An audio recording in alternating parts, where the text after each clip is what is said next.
everybody. Lance Russel and Dave Brown right along ringside. By golly, we're about ready to go with more big action. Thank you very much, and welcome to Georgia Championship Wrestling. I'm Gordon Soler, your host, and we have quite an hour in store for us.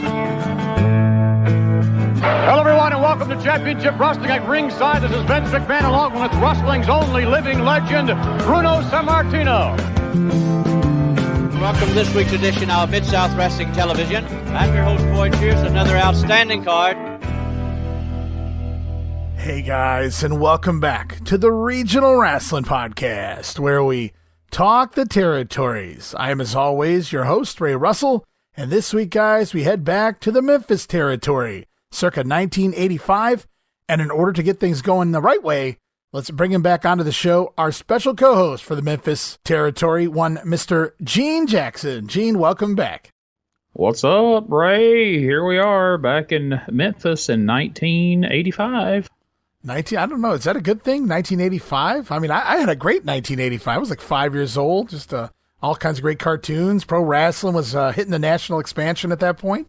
Man, it's odd because we're really hitting a rough patch on my 93 show and the 85 show at the same time. Like the rosters in rough shape in 93, the rosters in rough shape in 85. It's like, wow, how can these both hit the skids at the same exact time? But here we are. Well, the more things change, the more they stay the same, it would seem. And we're going to get into another week of TV here in just a moment, guys. But before we do, we're going to do what we always do. We're going to recap last episode of the Regional Rasslin Memphis version here in 1985. And as we go back, you got to recall at the top of the program last time around, it was Lance Russel pleading the fans to come on down to the matches. Proved to be not so successful as the CWA draws nearly 3,000 fans to the Mid-South Coliseum last week. Yeah, no, it's funny to hear that because, you know, we're covering shows in 93 where they're drawing anywhere from 700 to 900 a week. I mean, like they bring Savage in from the WWF and they draw like 950 people. And here back in 85, 3,000 fans had Lance Russell sound like he was doing a freaking telethon. Save the kids. It's that time of year. I got those commercials all over my TV right now. Also, guys, we learned that you do not tell the Macho Man Randy Savage if he is or is not the king of a foreign land, Gene, because poor Jimmy Suzuki found out the hard way. Hey, just because he hasn't wrestled in Japan does not mean that Randy Savage isn't still the king of Japan. So don't you question that, Jimmy Suzuki, or you'll pay the price. No, Mr. Savage, you are not the king of Japan because you haven't wrestled there yet. Is that so? Bloodying the poor photographer who, according to the Fabs, called his mother and wanted to go back home. Poor kid. I was hoping this week Randy Savage would come out with a white poster with a big glitter red dot in the middle that said King of Japan on there, but we'll see. Well, last week also marked the long-awaited debut of one Cyclops, the one-eyed creature of Greek mythology, shipped to the United States courtesy of the Tux Man, and apparently shipped back just a few days later. I hope he didn't have to pay shipping on that return. Because, man. Okay, so think back over the years, and we ain't even got to necessarily keep it to Memphis. Can you ever think of something that got hyped for as many weeks that turned out to be as big a flop as Cyclops? Shockmaster? Maybe, but did we hype the Shockmaster much? I mean, well, no, I didn't think he had weeks of build-up. No, you got that right. It was, I believe it was like Tux Newman's debut where he started name-dropping these guys who would eventually show up a month later. Cyclops takes like 2 months to get here, and when he arrives, that's what we got. And again, you know, Cyclone Negro fans out there, wrestling historians out there, don't trash me. Huge fan of his work prior to, and just actually covered him on the Puro Academy, the first video cast. He was in a tag team match over in Japan, so I got to see a little Cyclone Negro, although even then in the 70s, he was past his prime, so you can imagine how much more wear and tear on his body between what we were covering in like 72, 73 in 1985. Oh, yeah. When you see that footage from 72 and then think the fact that he even climbed into a ring in 85 at least makes the little bit that he did seem a little bit more impressive anyway. I suppose. Well, yeah, what are you going to do? Speaking of guys who came in on the paycheck of one Sweet Daddy Siki, he shipped Cyclops over on a boat. He flew Sweet Daddy Siki in, if you recall, on a plane. And Sweet Daddy, of course, makes his debut and turns immediately babyface. And apparently, Siki has been having an ongoing feud with Mike Sharpe on some of the house shows. But you wouldn't have known it by watching the TV. Gee, they didn't want to play that one out on TV. Now, that might be the best call Ernesto made right there, was not featuring that on television. But you got to wonder, once he's in the ring with Mike Sharpe, you think Sweet Daddy Siki was like, I don't know, maybe I should have let it ride with this Tux Newman thing and see how that played out. It's very possible, because as he's lumped into this feud with the Iron Man, Siki no more. He is gone from the territory. We may actually see a result of him this weekend, bicycle and all. I don't know how accurate that truly is. I could be wrong. That may have been last week. But Siki's all but gone from the territory at this point, with Iron Mike Sharpe scoring a pinfall victory over Siki, middle of the ring last Monday night in the Coliseum. Well, yeah, that's enough to make you pack it up and head back. Woo, mercy, you telling me, Daddy? This is the second wrestling legend that has left the territory because they've been lumped into a feud with Mike Sharpe. I'm just saying. Blonde-headed at that. Ooh, good call. And they do equally as many moves. That's true. What a tag team that would have been. Oh, man. Oh, another feud that hasn't really been getting the play you'd expect is Hot Stuff Eddie Gilbert versus Dutch Mantel, which is finishing up. They're making the rounds, doing some bicycling themselves. As we mentioned, both men already off to Bill Watts' Mid-South territory. Makes you wonder at some point during a couple of those matches if maybe Dutch had Eddie down in a side headlock on the mat, and Eddie looks up and is like, hey, man, you want to call Watts and see if we could get back to Mid-South? Well, I'm looking at it and I'm thinking these guys have been doing some Texas death matches, right? And you have to wonder if they knew that in a couple days' time from the Coliseum to the first taping they did for Bill Watts, if they were like, I know this is supposed to be a Texas death match, but let's go heavy on the Texas and let's go a lot less on the death here, because I can't see these guys. I'm not saying they're not professional, and I'm not saying the match wasn't okay, but maybe they didn't go out there and give us a 5-star classic. I can't imagine they would be inspired to with what we've seen on television and knowing where it's headed. Certainly hasn't looked inspired since his return. And Eddie Gilbert, everything was taken away. His stripes were taken away from him, damn it. No longer the general.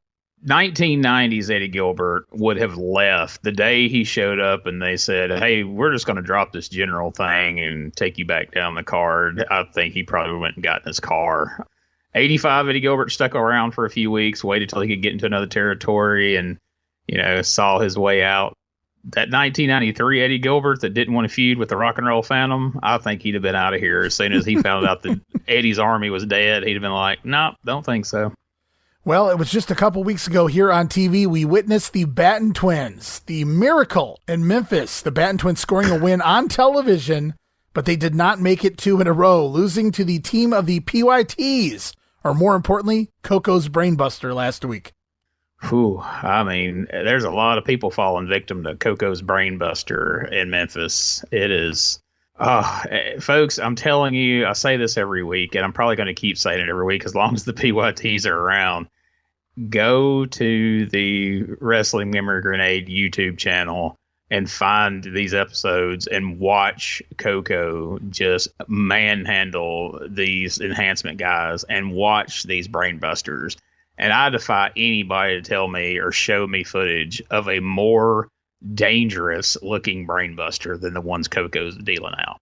I haven't seen it. Makes him feel good. He didn't really use that in the Mid-South territory, the UWF there, but when he got to the WWF, I guess because of his size, he had to come up with something to make him look like I can't say a monster because he's, again, not exactly the tallest guy on the roster, but he needed a definitive move that was going to put somebody away.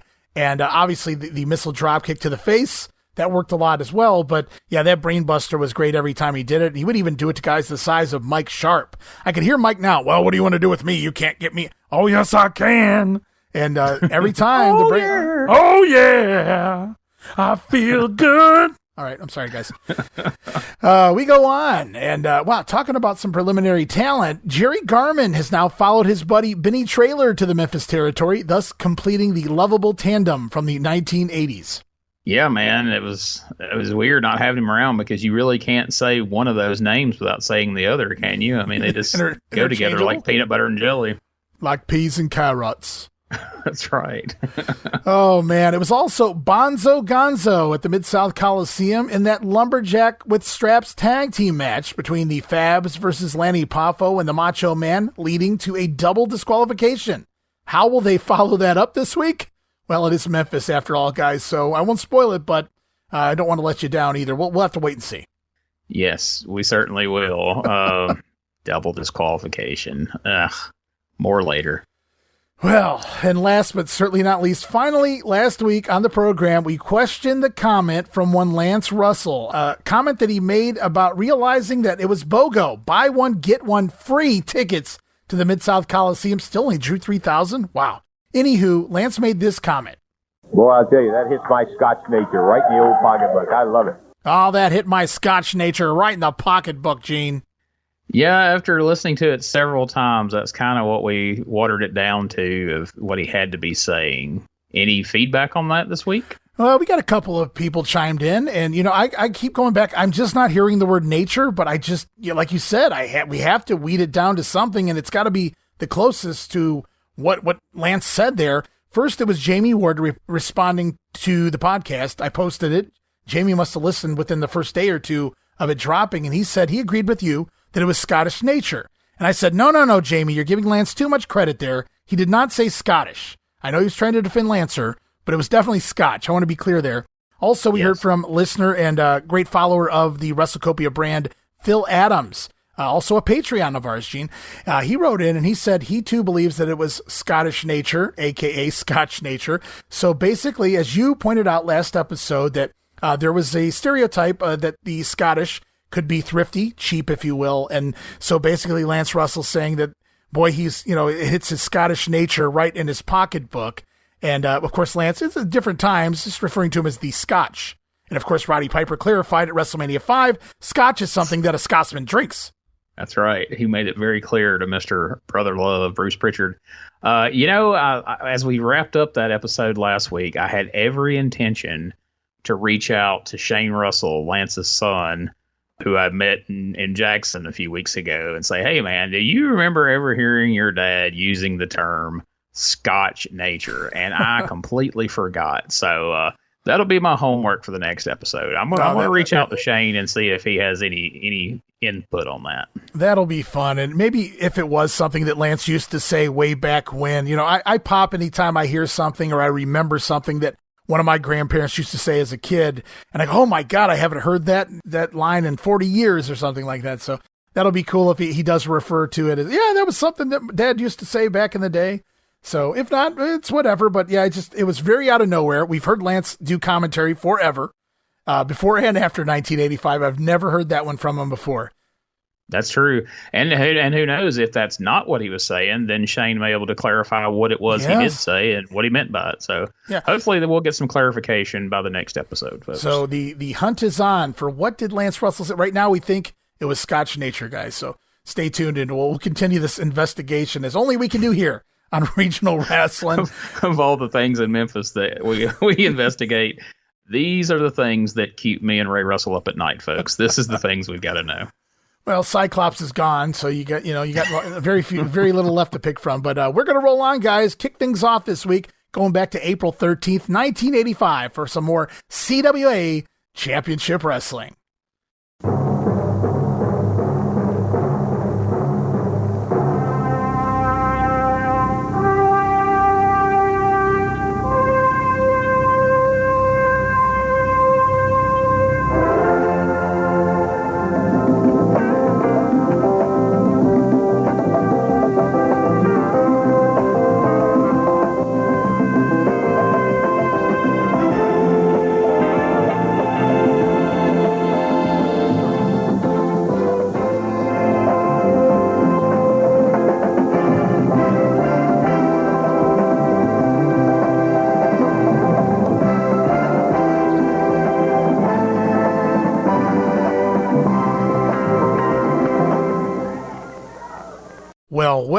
Well, what was that? Brand new intro for Memphis here. Only took them, 10 years to use some kind of cheesy disco-fied version of what many know as the Ric Flair theme, now kind of morphing into, like I said, the disco version.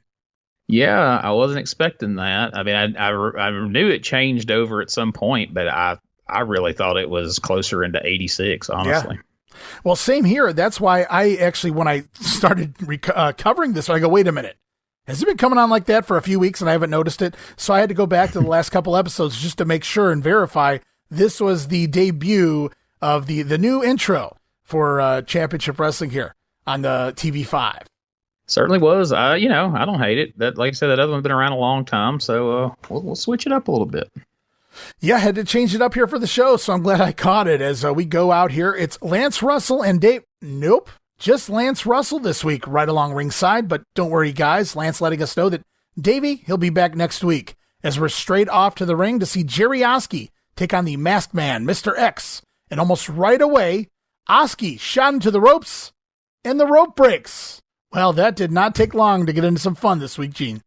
You ain't kidding, right out of the gate. And I'm like you, so when I started this episode, first off, that different intro hit, and I'm like, oh man, I clicked on the wrong one, and I backed up. I'm like, oh no, this is the right one. And then when it goes, like, I can't think of the last time I turned on one of these episodes, and we go straight to the ring like that.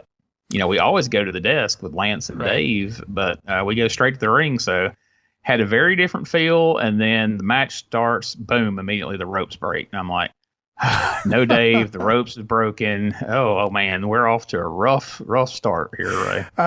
It just keeps going from here, guys. Stay tuned. So Jerry Oski shot off the ropes, the very first move of the match, and the top rope breaks. The turnbuckle comes off the corner once again.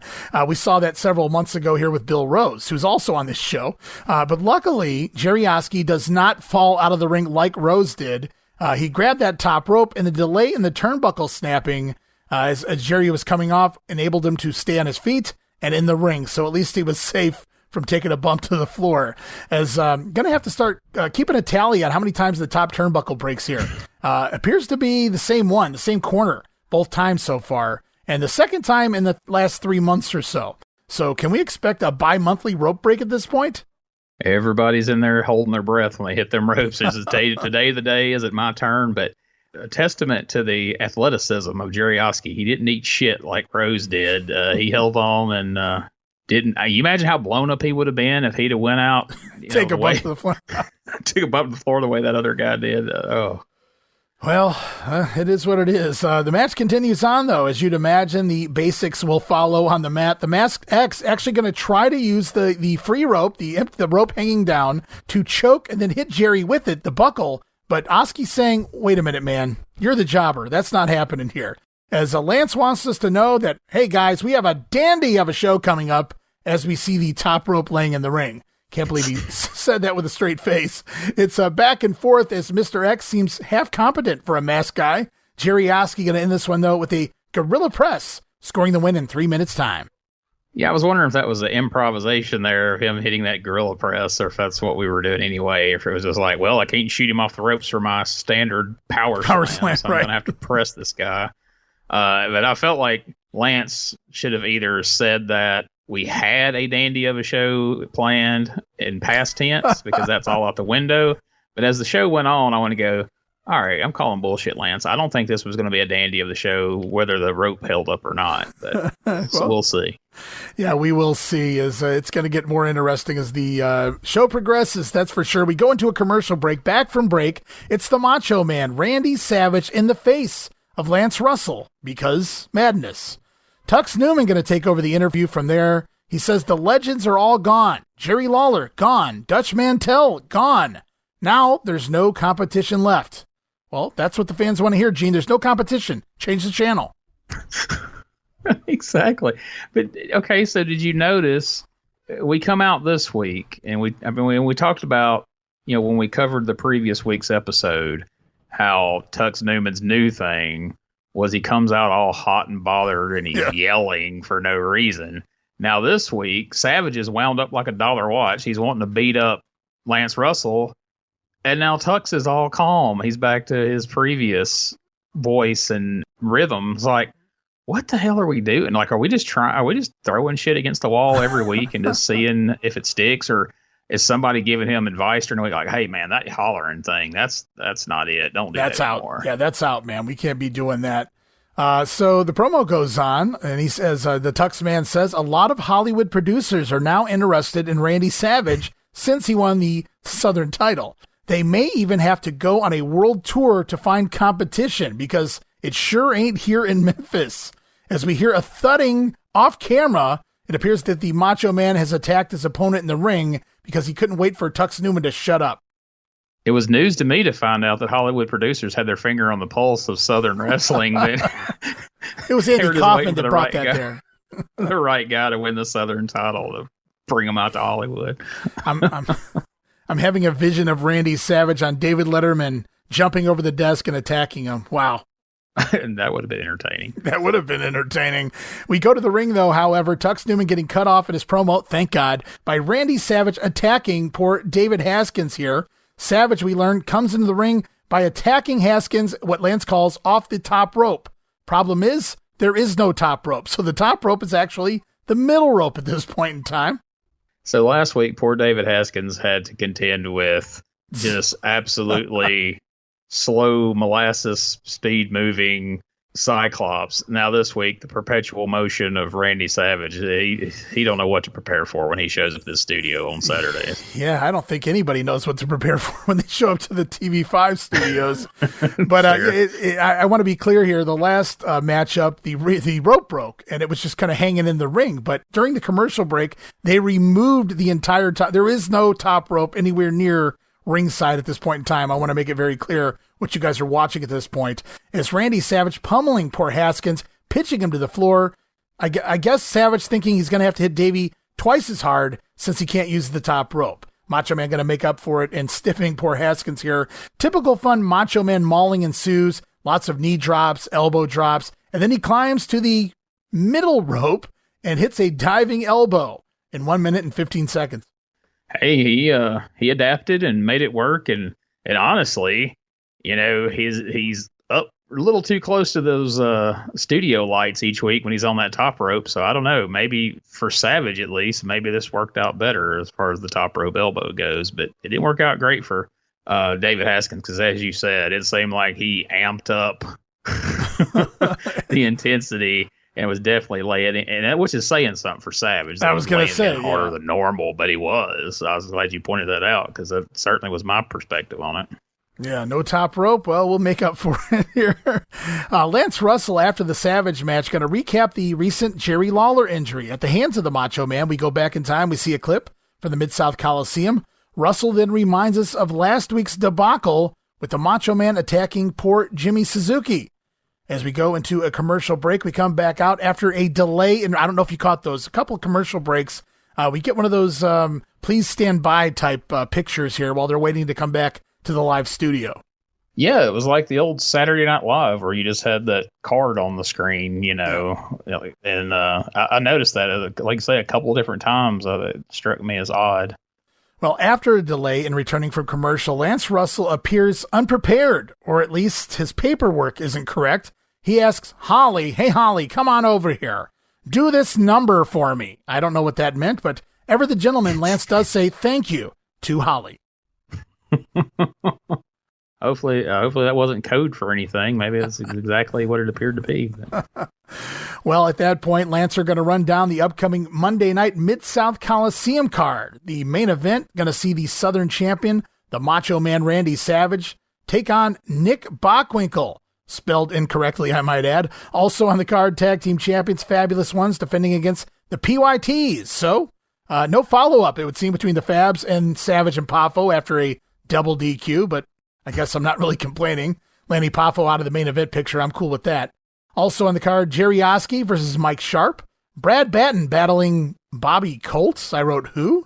Mark Batten taking on Lanny Poffo. It's Constance and Ashley against Mr. Wrestling and JR Hogg. And scheduled to see opening the show, David Haskins versus Billy Travis. That would have been fun.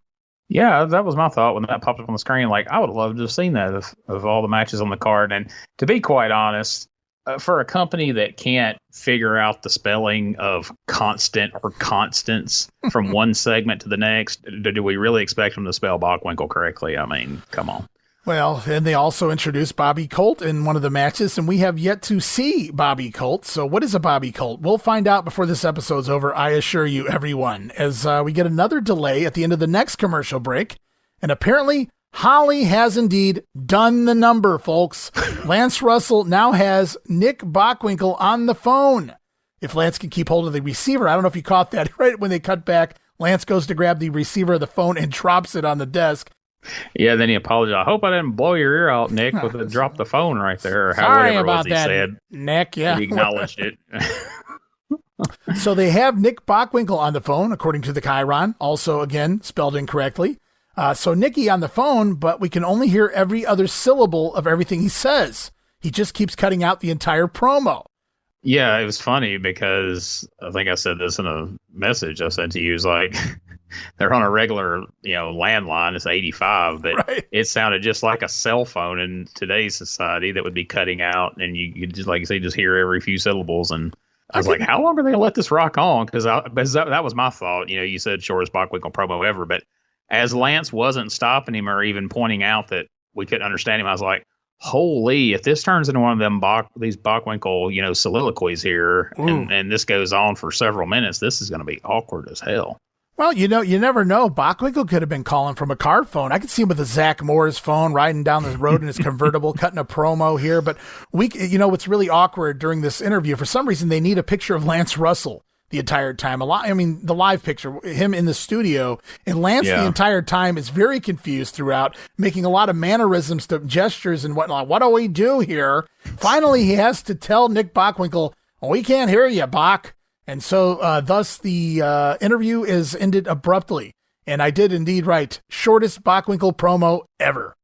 Well, thank goodness, since we couldn't hear it, but the last time we saw Bockwinkel in Memphis, he was the alleged AWA champion, having Texas death matches with Jerry Lawler, and then he pops up on the screen in the last segment as Randy Savage's opponent. So I actually was looking forward to hearing Bockwinkel's explanation for suddenly coming in to oppose Randy Savage and kind of hearing the setup to it. So it's unfortunate that we had these audio snafus, because this actually is a Bockwinkel. Not to say that I don't usually enjoy Bockwinkel promos, but this was definitely one that I wanted to hear what his angle was going to be to justify a match with Randy Savage all of a sudden. I also love how Lance tells Bockwinkel that we can't hear you, and then Nick goes on to have another line after, like he continues to talk for another moment. So only Nick Bockwinkel. That's right. And I wrote at this point, and we're just getting started, guys. I wrote, what a fucking mess of a show. Audio issues, ring rope broken, commercial issues, no Dave Brown. Man, Lance's face at this point is like, what the fuck else can go wrong around here? So what can we take from all this, Ray? Dave Brown is the glue that holds this whole thing together. Dave Brown, this is the first week we've seen Dave Brown not here since we've been covering these shows, and everything went to hell in a handbasket. And that's why when Lance leaves and goes off to the NWA in 89, Dave Brown sticks around. That's right. Because if he'd have went, oh my God, can you imagine Corey Macklin by himself? Oh. Or him and Michael St. John out there trying to make this work? Lord help us. Lead man Corey Macklin, everybody. As we continue on with this episode, we go back to a recap of last week. Randy Savage attacking poor Jimmy Suzuki. Tux Newman going to interrupt here, upset that Lance Russel shows the footage of the Chinaman from Japan. Says he got what he deserved. Suzuki didn't belong here. Lance tells Tux, no, you don't belong here. I wrote, go Lance. Yeah, Lance fired back on him. I didn't realize him and Jimmy Suzuki were so tight, or maybe he just doesn't like Tux. But yeah, Lance got a little sassy there. And Tux Newman still doing the old racist promo thing, intentionally referring to Jimmy Suzuki as a Chinaman. Of course, he's from Japan. Well, that's the 80s cheap heat. Well, into the 90s, honestly. I sent you a clip earlier today of something that would have made Tux Newman blush. But, I guess that was just done for heat. I'm assuming that wasn't part of his everyday vernacular. But you hear that stuff now. I don't understand the rage in Tux Newman every time they go back. That's his shtick. That's nobody else's shtick. Here in Memphis, to get angry every time you go back and show footage of something that everybody already saw. He's done it more than once now, and now he's hot again at Lance Russel for showing something that everyone who tuned in last week already saw, something they were proud of. And he's out here giving Lance the business. And then Randy Savage going to dart out and attack Lance Russel physically. You heard me right, guys. The Macho Man puts his hands on Lance, shoves him into the wall, and takes him down to the ground. I wrote, holy shit.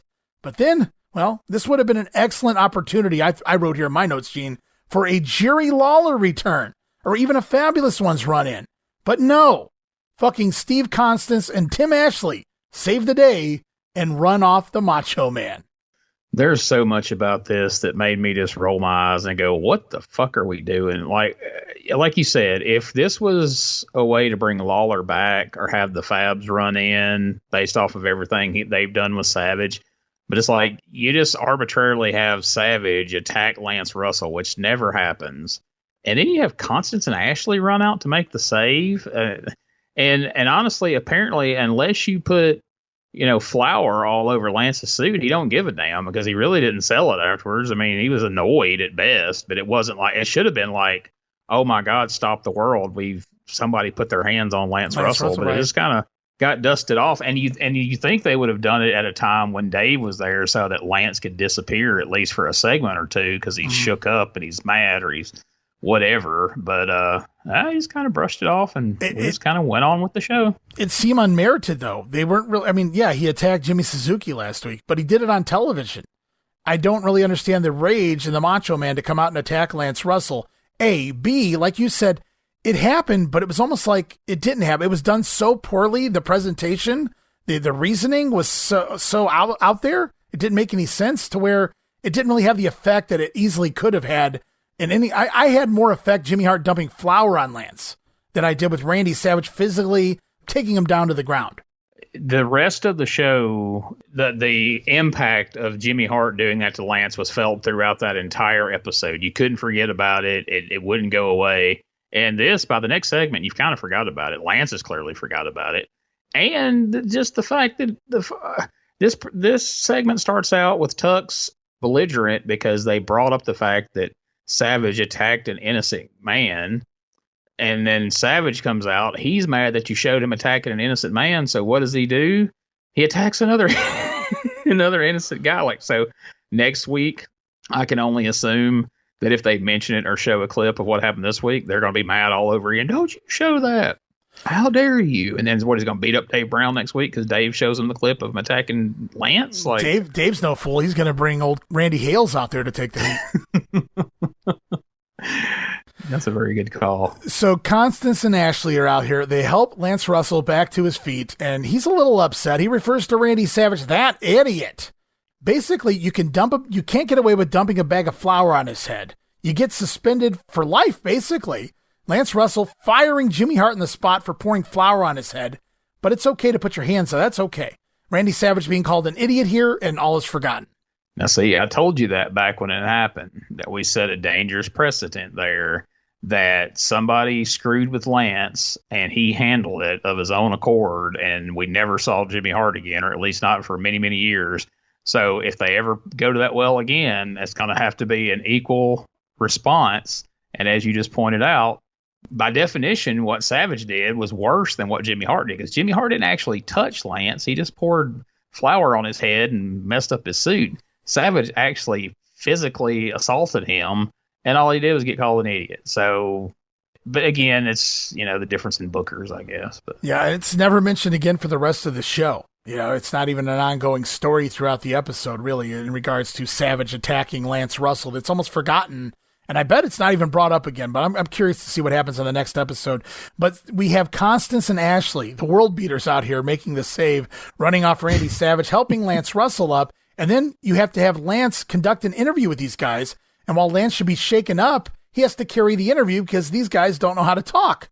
So he's out here trying to put these guys over, trying to help them cut a promo as he talks about the killer instinct that Tux Newman has put in guys like the Macho Man and the PYTs.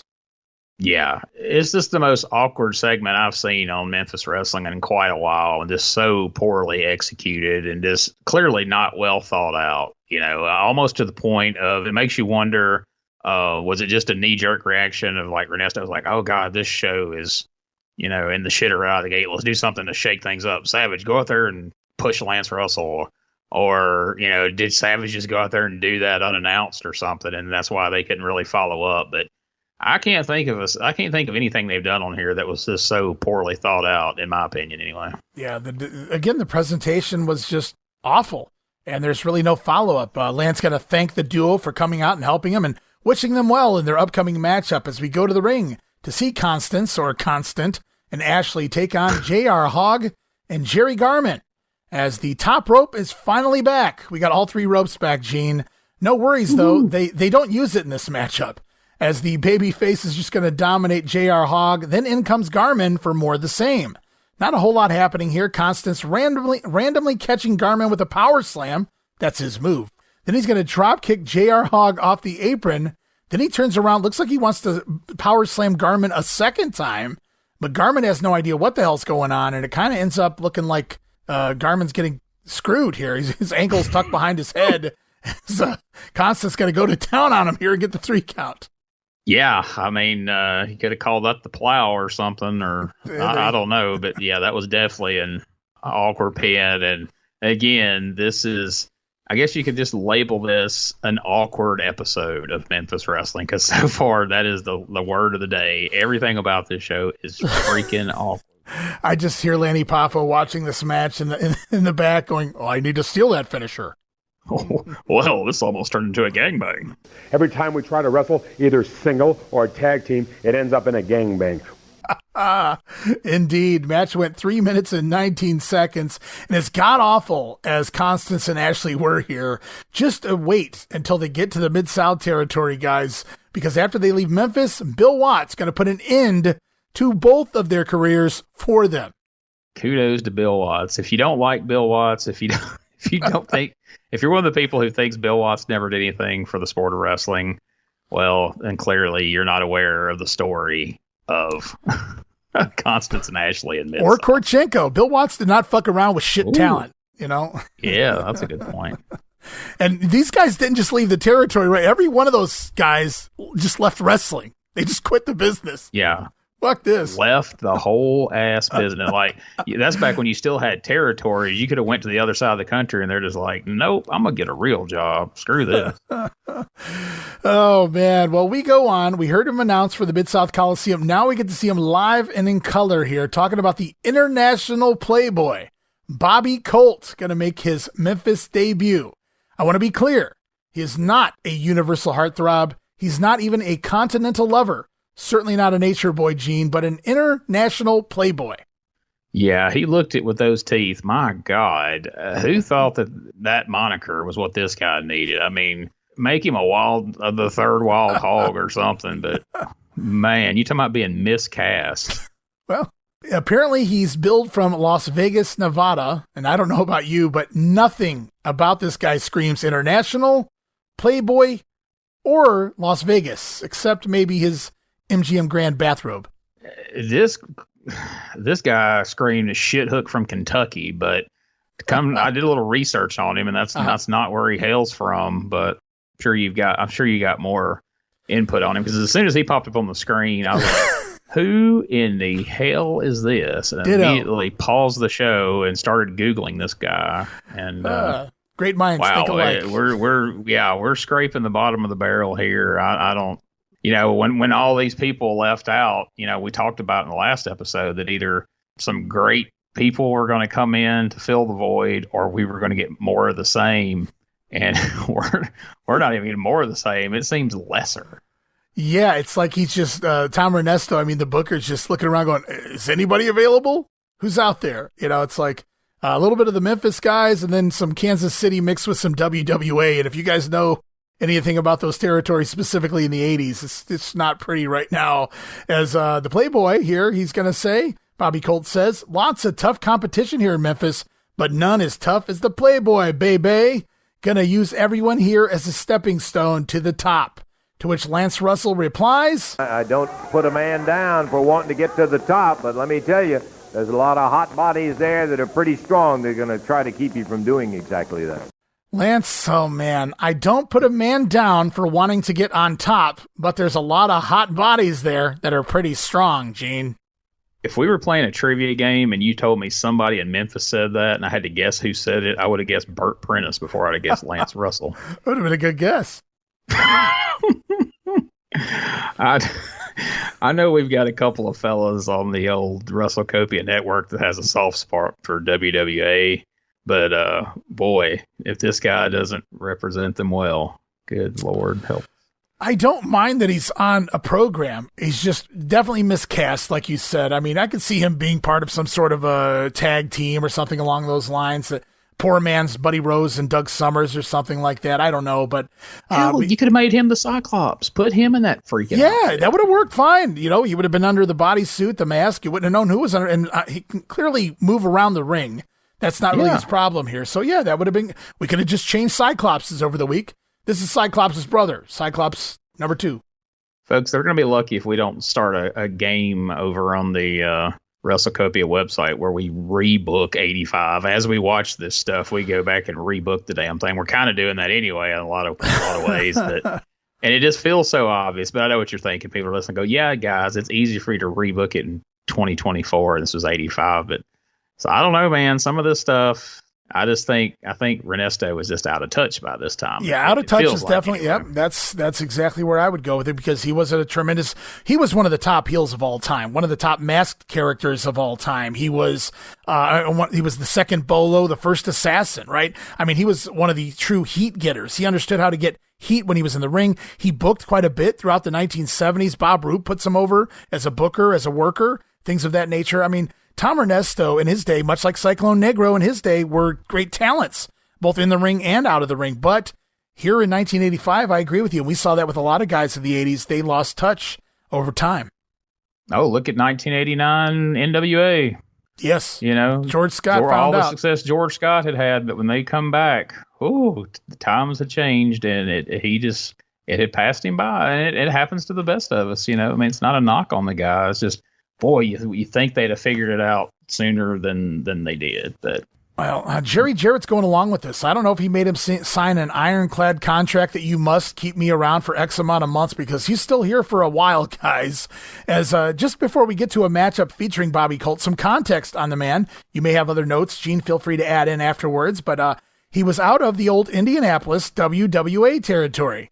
Just recently held the WWA tag titles with Dick the Bruiser, defeating the Wild Warriors. That was Mad Max and Super Max, which are not exactly much better than the Terminators, losing them to the Wild Hogs. So Bobby Colt, no stranger to the Wild Hogs. He's also a former heavyweight champion for the WWA, winning it for one whole day back in 1983, transitional champion, defeating Dick the Bruiser for the belt in order to drop it at the time to Bruiser's son-in-law, Spike Huber.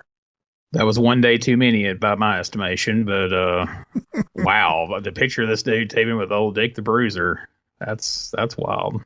The Hogs were wild. They won the belts. Well, Bobby Colt. And it kind of tells you how they all ended up here, or not all, but how some of these guys all end up here together, you know.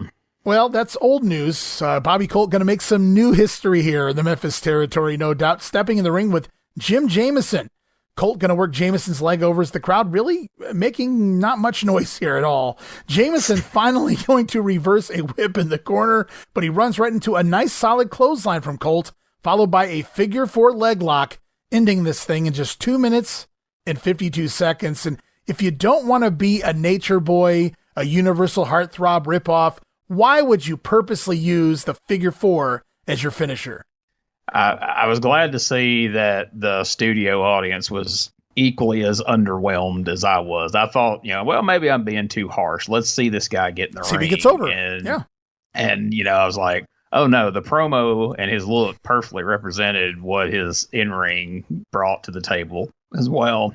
And then, like you said, he gets to that finish, and I'm like, oh, my God, dude. Like, are we just, okay, so that's what we're doing? We're just going to do that gimmick to the hilt and not add anything original to it, not try to change it up. Just, he's that guy. Okay. And, the matchup itself, paint by numbers, very basic heel stuff here, but I wrote it was solid for what it was. I mean, there were no mistakes made, but there really wasn't much to it, and the crowd never really reacted. Yeah, so we'll see how long it takes us to cut our loss on this hire. Hey everybody, Gene Jackson here, inviting you to check out the Retro Wrestling Review, where each week I'm joined by some great co-hosts who help me review classic episodes of USWA Championship Wrestling, and right now we are doing week-by-week reviews of 1993. But we don't just do reviews, sometimes we get a chance to interview some of the people who were there and lived it, plus do watch-alongs. It's a lot of fun, so check out new episodes that drop every Wednesday at WrestleCopia.com, and to find links to everything associated to the podcast, you can go to USWApodcast.com. Hey guys, Ray Russell here, curator of the WrestleCopia Podcast Network, inviting you guys to listen to many of the programs here as part of the WrestleCopia brand, including, but not limited to, the Wrestling Memory Grenade, currently covering the 1988 and the WWF project. You can also listen to the Regional Rasslin podcast, where we talk the territories, whether it's Jamie Ward with Georgia 81, Roman Gomez with the UWF in 1986, or Gene Jackson covering Memphis in 85. 3 projects going on right now over there at Regional Rasslin. You can also listen to the Wrestling Stoop with the legend himself, Bob Roop. Bob goes back in time each and every week, covering not just his career, but countless stories and interactions with hundreds of wrestling names spanning his 2 decades in the business. But that's not all. You can also check out the Puro Wrestling Academy with the professor of Puro Resu, Mr. Dan Ginnity. Dan and I go back in time and cover the history of Japanese professional wrestling in the English language. And you can listen to all of those shows and more, all part of the WrestleCopia Podcast Network, located over at WrestleCopia.com. That's WrestleCopia.com, and anywhere your podcast streaming needs are met, from Apple to Spotify, Pocket Cast, and beyond. And while you're at it, why not subscribe to our social media guys for all the latest goings on here at the WrestleCopia Podcast Network. Plus, I'm constantly adding old school video clips and pictures from throughout wrestling history. You can follow us over on X, formerly Twitter, at Wrestling Grenade. That's at RASSLIN Grenade. Also, follow and like me, Facebook.com/Wrestling Grenade. And why not subscribe to YouTube.com/Wrestling Grenade. And of course, now would be a fantastic time to become a WrestleCopia patron over at Patreon.com/WrestleCopia. That address again, Patreon.com/WrestleCopia, where you get so many gifts, including all of my insanely detailed show notes for every episode of The Grenade Show, Regional Rasslin, and the Monday Warfare podcast. You'll also get early access to a lot of the podcasts here on the WrestleCopia brand, where you can listen days and sometimes as much as a week earlier than the rest of the listeners. But that's still not all, guys. You also get at least a dozen digital downloads for your viewing and reading pleasure each and every month, plus random bonus video drops, and of course, the Patreon exclusive Watch Along series covering many past WWF and WCW events. And if that's not all, Videocasts, also now a part of Patreon. No subscription, cancel anytime. Give it a try for a month, guys. I think you'll like the content that I offer, and every penny of it goes right back here into paying the bills. So if you're looking to support that next up-and-coming podcast brand, please consider making it WrestleCopia. Help me pay some of the bills to keep the WrestleCopia Podcast Network and all of the great shows here up and running for the months and the years to come.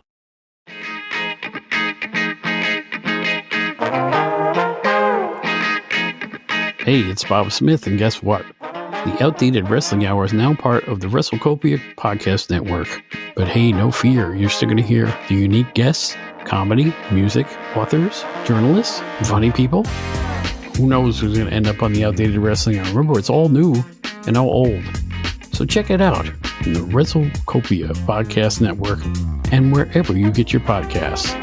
Listen if you know what's good for you. This is Wrestling Nostalgia, the podcast that dives into wrestling history. Hey, wrestling fans, I'm Dave Dynasty, and if you enjoy podcasts that are knowledgeable and history-driven, then Wrestling Nostalgia is for you. With great guests and fun interviews, there are over 200 episodes in our archives. We chat with several first-time guests and often cover topics not discussed on other podcasts.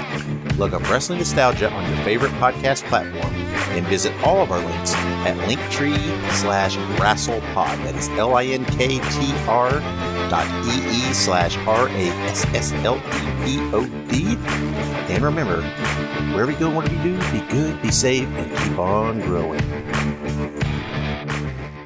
Well, talk about shit canning a guy's debut. Bobby Colt debuts, and then they rush him out of the ring so they can get to their next matchup. So as Bobby Colt exits the ring, in comes Tracy Smothers to take on Lanny Poffo. Tracy just wrestled the Macho Man. Now he gets Randy Light here in Lanny Poffo. Very light, if you catch my drift. Yeah, well, I was about to say something. I won't. Yeah, I mean, this is probably the happiest anybody's ever been to wrestle Lanny Poffo, having just come out of Wrestling Savage the week before. Like, all right, well, this will at least be easier. So Lanny Poffo hops in the ring, Tracy in there as well. Could be a fun little match here for TV. Tracy going to grab hold of that top rope and do a little stretching before the match, but as soon as he does, the top rope breaks again. Poor Tracy. With almost no force. If you've ever seen those guys do a little stretch, grab that top rope and stretch out there. He grabs the rope, barely uses any force, and the buckle just pops off. But he had, especially being the young green guy he was at the time, he had to catch hell as soon as he come back through that curtain. Damn it, we told you not to touch the top rope. Oh, man, guys. I was about half hot when that happened. So referee Jerry Calhoun wisely immediately removing the top rope, running around, taking it off all 4 top turnbuckles. Bad luck for the Poffo family this week. Both of them going to have to wrestle without a top rope here. As Lance Russel admits, boy, we've had our days, but this one takes the cake. You could just hear the frustration just dripping out of Lance's what voice else through can this go whole wrong? episode. Oh, it was great. I saw, boy, we've had our days. Lance Russell even having to acknowledge it here out loud. He's so professional, but even he couldn't hide it. He had to admit, I don't know what the fuck's coming next. This felt like a perfect episode to have Cyclops on. Would have been a perfect debacle for the entire show. Yeah, that would have been the icing on the cake if this would have been the Cyclops episode. Imagine, if anybody could have had a match without a top rope and it did not freaking matter, it would have been Cyclops. Well, while Jerry Calhoun is removing the top turnbuckle, Lanny Poffo going to stall for time, jump outside, go over to commentary and say, I don't know if I can perform with this shoddy equipment. Just get in there, Lanny. Shut the fuck up, Fruity. I thought Lance was probably going to come around from behind the desk. Like, he was not in the mood for that shit at all. He said shoddy equipment, and I just think back to the ICW rings. No kidding. Held up by milk crates and whatever shit they could find. Anywho, Lanny Poffo with a back handspring and a Mexican arm drag gets a near fall straight away in the matchup. Lance says, wherever you see the Macho Man, there seems to be Lanny Poffo. I wrote, tell it, Lance. As Tracy Smothers comes back, dropkick sends Poffo out to the floor. Lanny returns with a fucking jumping sidekick in Tracy's chin. I wrote, holy shit, did he kick Tracy? My boy, if that was a few years later, Poffo would have paid for it. But instead, Lanny stays on top, hits a dropkick of his own, 2 running somersault sentons, and then Poffo up to the top middle rope for a moonsault, which kind of looked cool up there. Match goes 3 minutes and 56 seconds, and a little backflip for the celebration. Lanny Poffo gets the win. Hey, man, I hope he wrote a poem by the time he knocked 2 of my fucking teeth out on Memphis TV, brother. First, it was Randy Savage. He thought, man, I ain't got no problems here with Lanny Poffo. Then he comes out here and kicks him right in the mouth. Exactly. He probably had a no Poffo policy after this show. Well, we haven't heard from this guy in quite a while, but he gets some promo time because there's nobody left on the roster, Gene. I'm talking about Iron Mike Sharpe. No, okay. He's upset that he never gets interviews. He deserves recognition, damn it. He's been a champion in 6 whole countries and more states than he can count. No, okay. Now, he's heard tell of a young punk out here lately called Jerry Oski, who is going around talking shit on Sharpe. No, okay. He says he wishes he had Oski out here, right now, if he had the guts to show up. Well, I guess Oski has the guts, Gene, because he does show up to confront Iron Mike. No, okay. Sharpe, though, going to take a slow right-handed swing at Jerry, so Oski has plenty of time to duck. Talk about telegraphing a move. And he ducks the right hand, scooping Sharpe up, walking him over to the ring and dumping him in the ring. And this is where it gets fun. That's the same ring, I might add, that they are currently trying to repair. Okay. So while these two are fighting in the ring, there's a poor maintenance man up on the apron. He has to jump off and run away while these two are doing battle. And it looks like Oski has the better hand. However, Sharpe going to clobber him with that forearm brace O'Doom. Sharpe going to run away while Oski having to be helped up there by, it looks like, Benny Trailer. So Mike Sharpe getting the last shot there, but this one far from over. Remember, they're going to wrestle each other in the Mid-South Coliseum. Okay. I feel like this is another instance about when they come through the curtain, somebody getting their ass jacked. Because I'm pretty like, Sharpe, the only reason you got a fucking promo was so the ring could be worked on. And you assholes went and got into the ring. What the fuck are you doing? Okay. Yeah, nobody got that memo out to either one of these guys as they come through the curtains, and they go into the ring while you can literally see them trying to fix the ropes, and they have to stop and start all over again, all because of Jerry Oski and Mike Sharpe getting it on. But Mike going to take advantage of his TV time, I suppose. And it looks like the scheduled Mike Sharpe Benny Trailer match was canceled. Son of a bitch. That would have been a good match, man. Well, whatever you say. Well, that leaves us more time for the next bout. Tag team action, going to see the PYTs with Tux Newman take on Billy Travis and Speedy Talltree. And the rope, it appears to be back up, at least for now. PYTs attacking before the bell. Travis dumped outside while Talltree draws the short straw, going to take the beat down early on. Tons of fast tags by the PYTs in and out. They're going to dominate Speedy here. Coco Beware landing his neck breaker, followed by Norvell Austin, also landing a neck breaker. At one point, Coco starts kicking Talltree in the butt. I don't mean actually trying to strike him in the ass, but rather just kind of kicking him in the butt, like to be a bitch, I guess. Speedy, though, surprises Ware with a crossbody. Going to get himself a 2 count. I wrote in my notes, oh, he's probably going to pay for that one. As Ware back with a backbreaker, but misses an elbow drop. Rather than tag out, Talltree, the dick, tries for a splash, but lands on the knees of Coco Ware. Speedy, though, still able, luckily, to crawl between the legs of the PY, and it's hard to crawl between the legs of Coco, and he makes the tag out to Billy Travis, who comes in a house of fire on both of the PYTs. Talltree, though, can't stand it. He's got to come back in, steal the spotlight, and it turns into a 4-way melee for a moment before Talltree slung over the top rope by Coco. Get out of here! Billy, though, eventually eating an awesome brainbuster. We always talk about those. And then a tag out to Norvell. Last week he was shucking and jiving. This week he was hot dogging and boogieing his way around to make the cover. Match goes 5 minutes and 27 seconds. He looked like a jive turkey out there. How in the hell did they convince Billy Travis to take a second brainbuster? Because the ugliest one we've seen yet was on poor Billy Travis 2 or 3 weeks ago. I was shocked. When I saw this tag match, I was like, well, Talltree's eating a brainbuster because there's no way Billy Travis survived 2 of these in his lifetime. And I'll be damned if he didn't get another one. No, this one looked awesome as per the usual. There was that one guy where Coco dropped him on his head. He kind of just stayed there on his head, like just kind of a lawn dart or whatever that was. But yeah, Billy Travis took a nasty one before and another awesome brainbuster here again this week. Really good one-sided action here for the PYTs. And Coco, he didn't completely murder the guys here either. I mean, besides the brainbuster, I mean, he wasn't really laying it on throughout the match on Talltree, maybe because his father was the booker. That could have something to do with it, but Talltree had 2 opportunities here to make a tag, and he opted not to. And that wasn't part of the storyline. That was just Speedy trying to get some shit in, I think.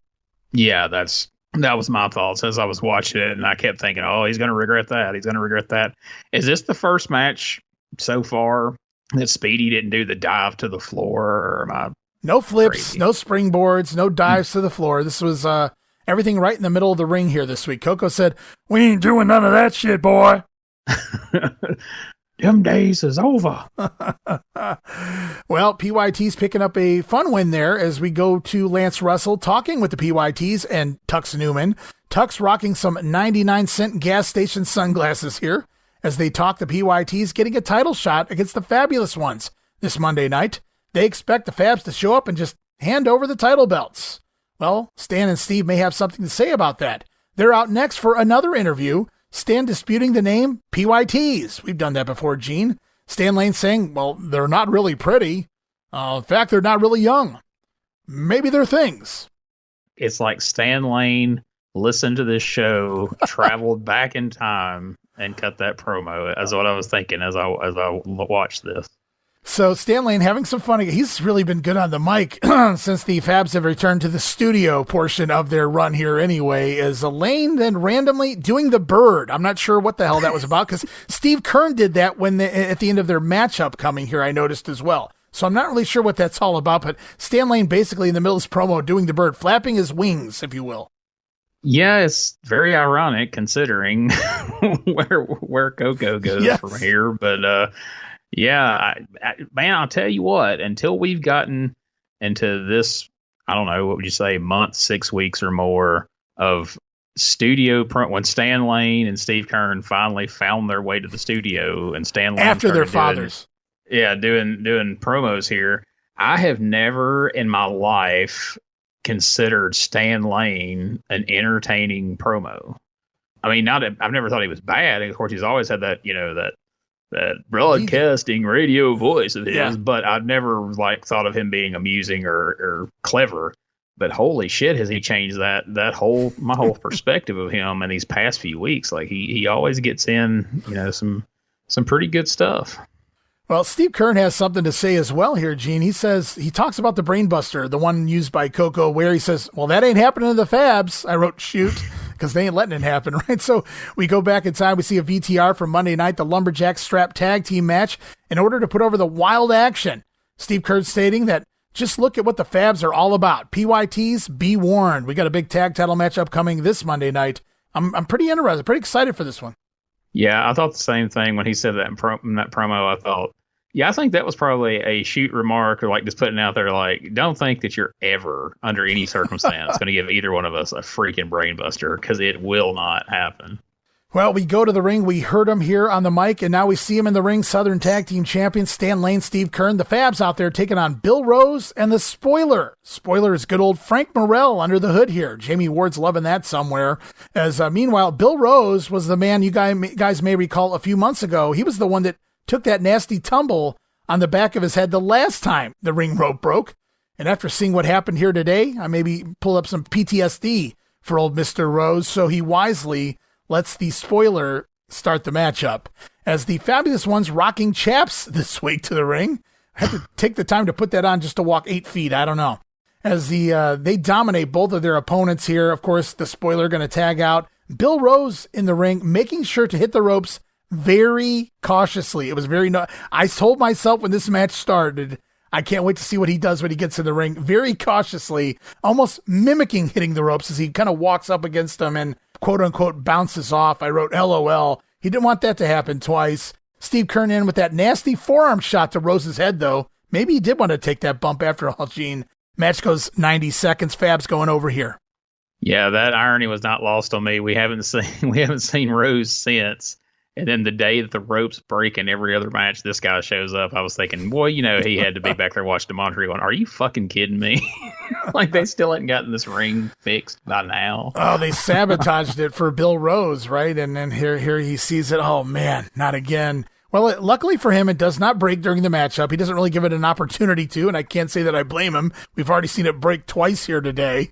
He didn't want to be remembered as the man who fell through the ring twice. Yeah, I mean he's already well known for that anyway from doing it once. If you do it twice, I don't know what that labels you. Well, he did say on Facebook in regards to that first bump, that shit hurt. I would have loved to have heard his response to a second bump though. That shit hurt worse. So we see the Fabs in action. They get the win here. Tux Newman back out again.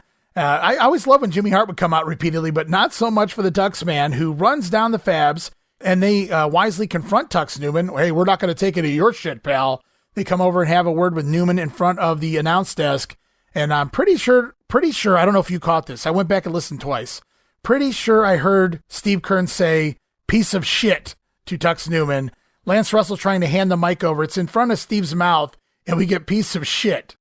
If that's not what he said, I don't know what in the hell he did say, because that's all it could be. Is definitely what it sounded like. Yeah, and, normally Lance apologizes for things. He didn't really do that. Maybe he would have to apologize for this entire train wreck of a show if he apologized for that. But I'm pretty positive. Again, I went back and listened. You guys can go listen to it yourself. Pretty sure right here live on Saturday morning TV, we get "piece of shit" shouted here by Steve Keirn, who just couldn't help himself when talking about Tux Newman, of all people.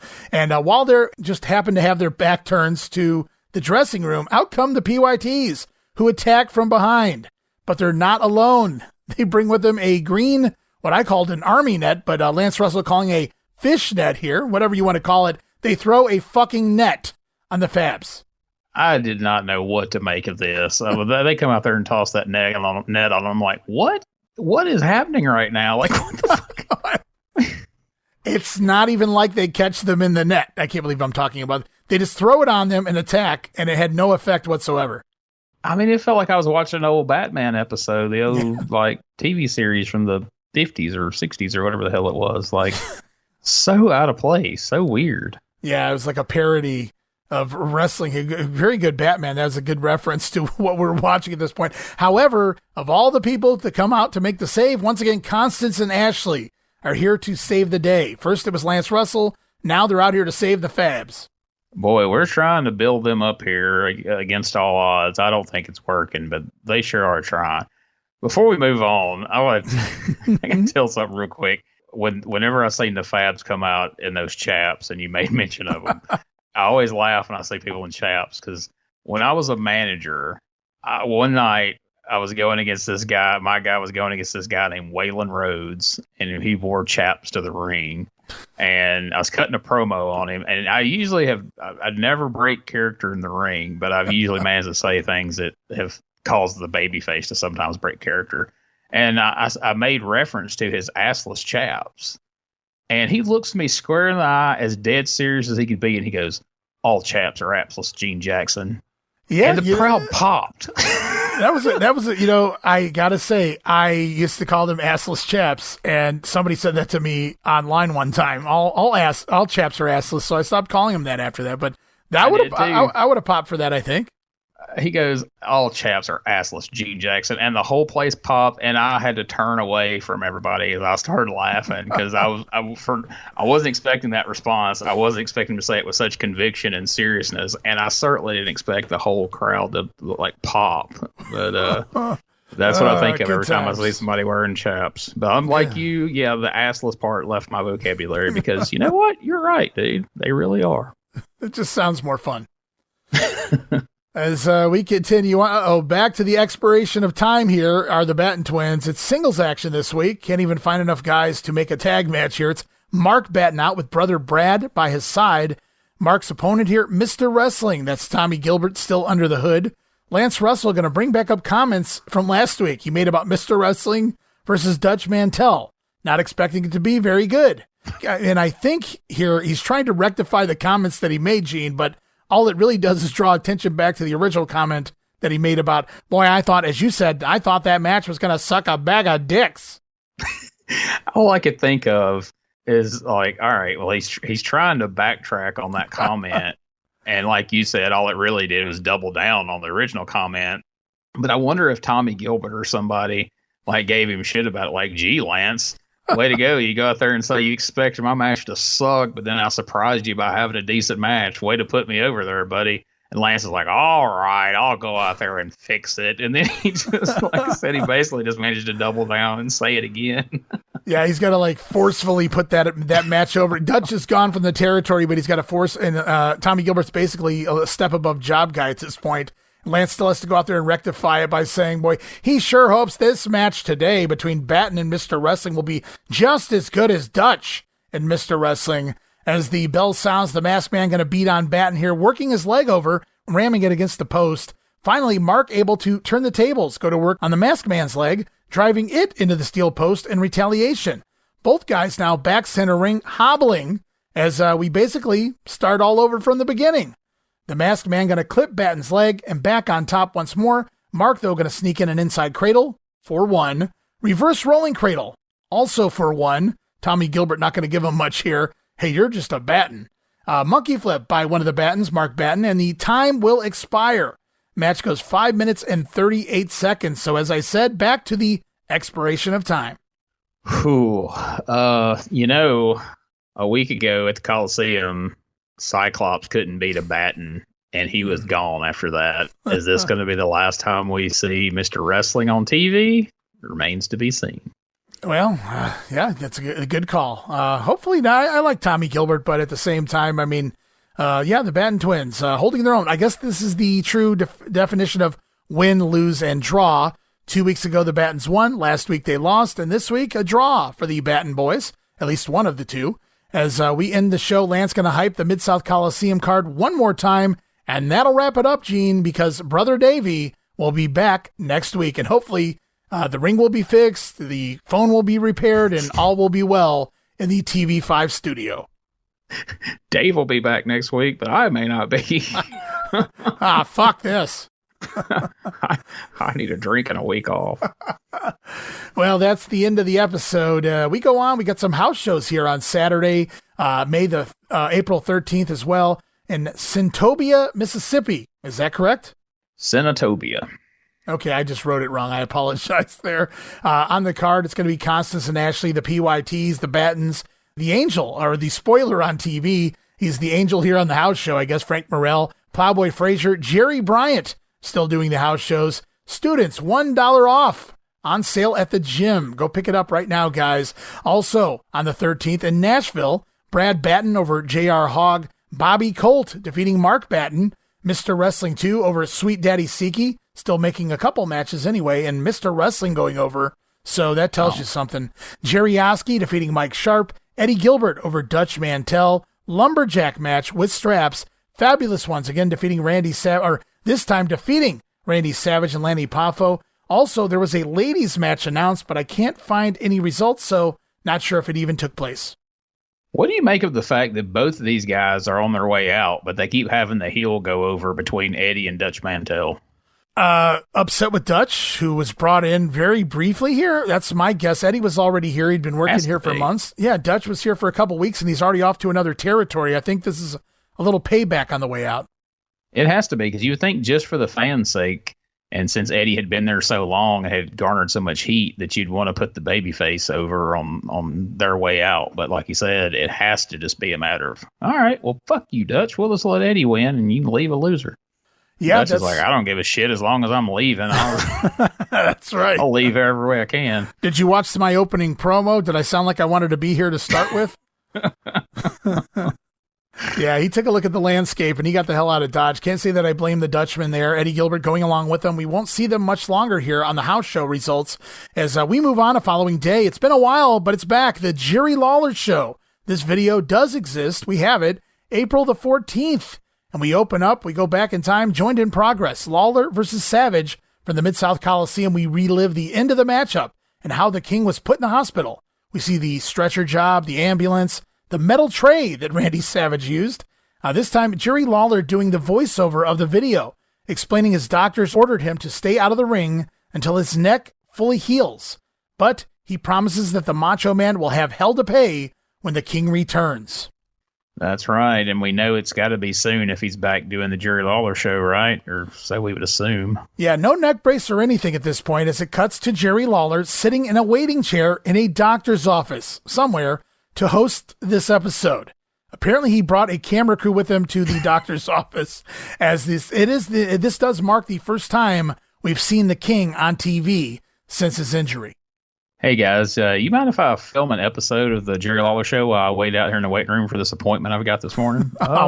Sure. I'll plug you. That won't go against any HIPAA laws or anything. Well, HIPAA laws didn't exist back then. It was the Wild West, especially down in Memphis here. It's Lawler country. You can get away with anything. At one point in the show, he's going to interview former defensive back for Memphis State, Bill Crumbly, who broke his neck on a kickoff or punt return. I can't remember. But he was hit pretty damn hard and became a quadriplegic because of it. I wrote, do you think Lawler just happened to run into him during this quote-unquote visit? Man, how tasteless is this? It's very tasteless. We're selling a wrestling angle where he got pile driven on a freaking the freaking firewood rack or whatever that thing is we've decided. And he's going to compare it to this poor guy who got paralyzed in a legitimate sports injury. Good Lord. Yeah, that Have was we no basically, shame? Yeah, that was basically what I put here in my notes. In fact, I wrote, how fucked up is it that Jerry Lawler is doing a worked neck injury, interviewing a guy who can no longer use his limbs from a legit neck injury? Yeah, it's really fucked up, Gene. It is, but you know what I always like to say? Memphis. Even for pro wrestling, just too fucked up. As Lawler going to interview his chiropractor, not a doctor, but rather his chiropractor. I bet he did get a lot of chiropraction done here during his off time. Larry Cole put him over after the break, still in the doctor's office. Man, I hate waiting. He's still waiting to be seen, I guess. Lawler talks more with his chiropractor, putting him over. And Lawler says last time he mentioned all of his doctors, he forgot to mention his dentist, and he had hell to pay. So Lawler even name dropping his dentist here. Good Lord. I can't wait till next week while Lawler waits to get his oil changed and we get to see who he interviews in the process. Dunn's muffler. Something like that. Oh, anyway, we have coming up apparently soon on April 29th in the Mid-South Coliseum, Jerry Lawler going to promote the Battle of the DJs from Woo Mercy, the greatest radio station in the nation, FM 100, baby. Steve Conley taking on Ron Olson. And Ron Olson here cutting a typical what people think wrestling would be heel promo. FM 100 means music. And if you don't believe it, find a clip of Jimmy Valiant in Japan and read the back of his tights. Well, we have a battle of DJs coming up at the Mid-South Coliseum, but for absolutely no reason whatsoever, Jerry Lawler loves to talk sports. We go off to a clip, probably illegally grabbed from the NBC affiliate.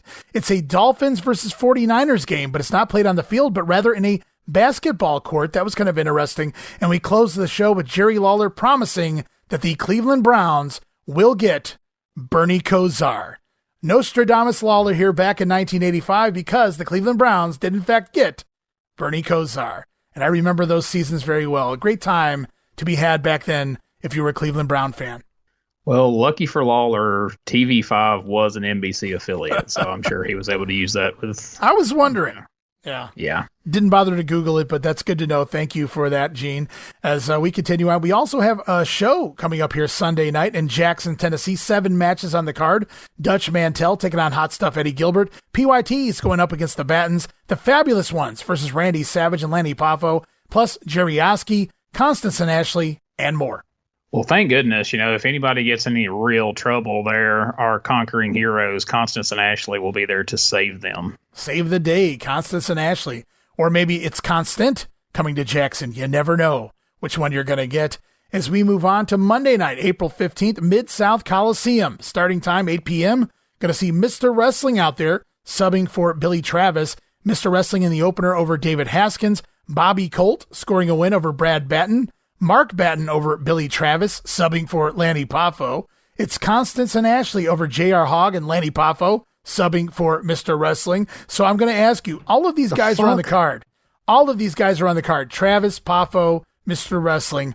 Why go around and switch all these matches up?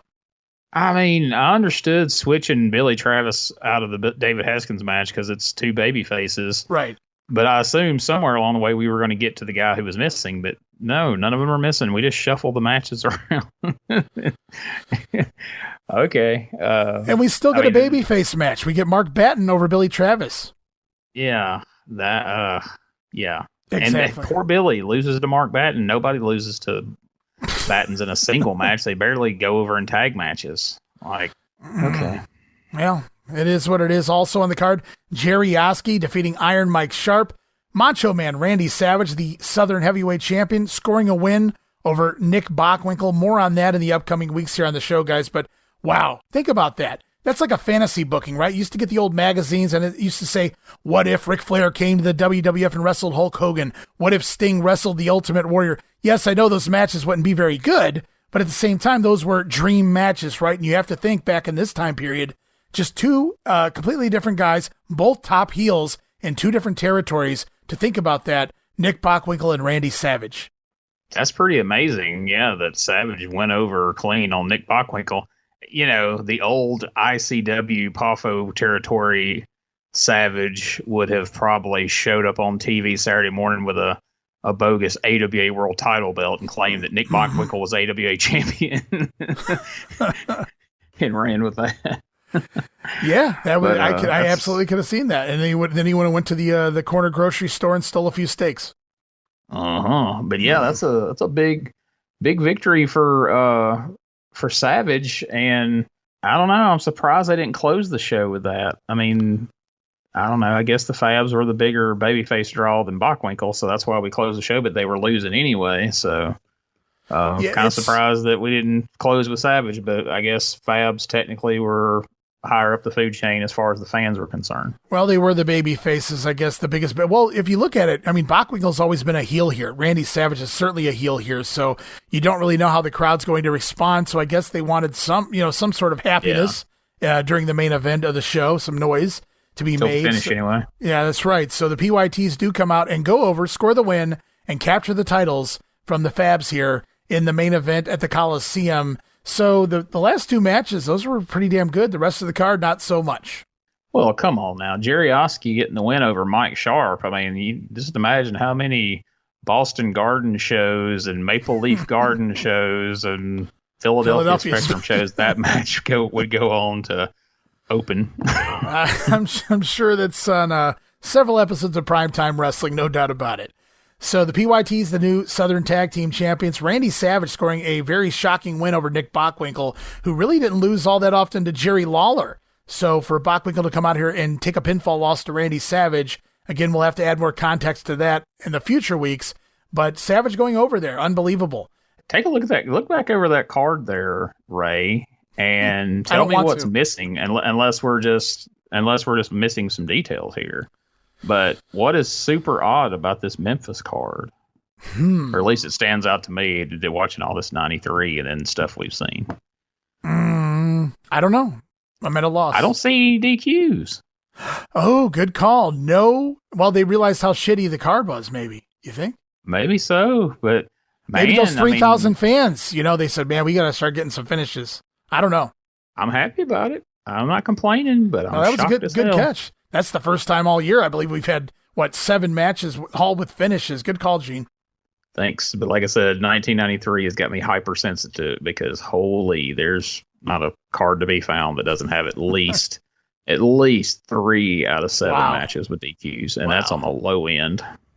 Well, we'll move ahead to the following day, Louisville Gardens, Tuesday night, April the 16th. Brad Batten over Mr. X. Bobby Colt again defeating Mark Batten. Tim Ashley pinning J.R. Hogg. Steve Constance over Mike Sharpe by disqualification after Hogg interfered. Now, I think we already saw that match at the Coliseum last week. And basically what happens here is Tim Ashley beats J.R. Hogg, and then Hogg and Ashley are both going to remain ringside for the next match, which features Ashley's partner, Constance. And Constance about to get the win. Well, this time it's over Mike Sharpe. I believe it was Mr. Wrestling in the Mid-South Coliseum. But here it is, and Hogg going to interfere to make the save in order to, create a tag team match for next week. Hopefully, storyline-wise anyway. Yeah, that's what it sounds like, but I'm too hung up on the next result. Oh, here we go. Yes, PYT scoring a win over Billy Travis and Jerry Oski, subbing for Sweet Daddy Siki, who has wisely and finally left the promotion back to Canada. We were that close to Coco and Siki in a match together. Oh, even just to read that result would have done me good. Well, you have to think Siki might have heard that was coming and said, I'm good. I've seen those boys work. I'm out of here. And back to Canada for Sweet Daddy as Jerry Oski filling in. No doubt Billy Travis likely took another brain buster that night. I bet he did. Lumberjack tag team match on the show as well. Fabulous Ones over the Macho Man and Lanny Poffo. And advertised for the card, but no result here, was supposed to be a Texas death match between Dutch Mantel and Eddie Gilbert. I cannot confirm nor deny that match actually took place, but I find it odd that I have results for every match but that, so it sounds like they may have skipped town. I wouldn't doubt it. Yeah, they may have just decided, you know what, I think we've done enough. Let's go on. Well, I noticed Cowboys waiting. Siki, Gilbert, and Mantel all worked Saturday night in Nashville. None of them show up here by Tuesday in Louisville. It makes me wonder, was it a very bad payoff that night in Nashville and they all said, fuck this shit and went on the road?